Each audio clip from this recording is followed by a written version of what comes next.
Welcome back. As I mentioned to you earlier, Code Blue announced its shelter location for this season. And joining me to talk more about Code Blue are Darlene and Patty Riggy, who were at the announcement this morning. Thank you so much for joining me. You're welcome, no problem. How are you? Good, thank you. Thank you, Patty. And I have to say that I just called them up and I said, can you come over here and talk more about it? And thank you so much for doing that. Darlene, can you tell us about Code Blue and how you got involved with Code Blue? Well, I've heard of Code Blue on TV and the news and media sources, but I didn't know I was going to be a part of it. But then when I was in a bad situation, I decided to come up here to Code Blue, about 2 hours away at least, and when I got there the first night, part of me didn't want to go. And I had volunteers from Code Blue, let me know, you can go get something to eat and stay and all that jazz. But then I left. And you actually left? Yes. Because you were scared? I was scared, nervous, and many other feelings. And knowing New York State, our weather, it was a blizzard out there. Snow, wind, and everything. And I still left. But you ended up coming back, though? Yes, I came back with the help of a great volunteer, and not only was Patty helping me, but there was many other volunteers there that helped me. There was one gentleman that was there, he joked a lot, and you ended up staying there for how many days? 7 days. And during those 7 days that you were there, tell us about some of the things that happened there, to help you. So if someone is home watching this and deciding, okay, I don't know if I should do this. Should I do this? Is this a good place for me? Talk a little bit about that experience there in those 7 days. Well, they have great food, and I have food sensitivities and allergies, and they still had enough types of food that I could eat. And best of all, the volunteers were one part that kept me alive. Between that and the warm inside. And talking about the volunteers, Patty is a volunteer, and when you got here, you were so excited to have met Patty and also the mayor. Yes. Tell us about that, because the mayor, and I asked you, because you met the mayor today, and you said, no, I actually met the mayor there at the shelter. So can you talk a little bit about that experience and why you were so surprised?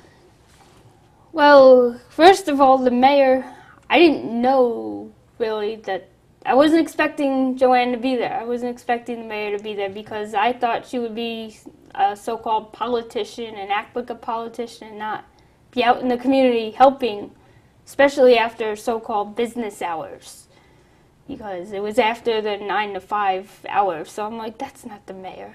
I mean, I must be seeing things, but it was. And so you were surprised that a politician was actually there volunteering and helping? Yes, and with the stigma with homelessness, it's like they really want to help this.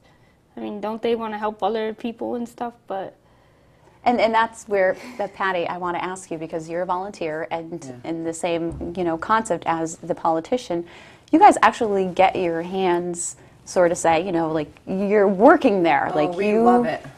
There's a lot of people that actually do it. Just going there and seeing how appreciative they are, our guests that come there, they're always thanking you. And then in the morning when it's time to leave, the guests always want to help to clean up and everything. It's really rewarding. And you guys announced the new location for this season. Salvation Army, Woodlawn Ave. And it kicks off? The 14th. Or the 15th. The 15th. And tell us a little more about, what is Code Blue and how does that? It's if the temperatures go below 20 degrees or below, we're open. And this year it's going to be at Salvation Army on Woodlawn Ave. And the great thing about having it there is that I believe it's 6 or 6:30 in the evening they get to come, and they don't have to leave until 9:30 the following day, whereas thank God St. Peter's allowed us to stay there last year, but they had to be gone by 6:30 in the morning because of the students coming in. And nothing's open. So now they get to stay there, they can shower, do laundry. It's going to be a great thing. have breakfast all under one roof, And clean. you have a lot of resources too, because Darlene said since she was there those 7 days, she actually has a job now and was able to get an apartment too. So is all that part of, Well, she was one of the residents that came that went to shelters, and when you go into shelters, they have all the resources to help you to find jobs if you need to go to DSS, but they get you on the right path.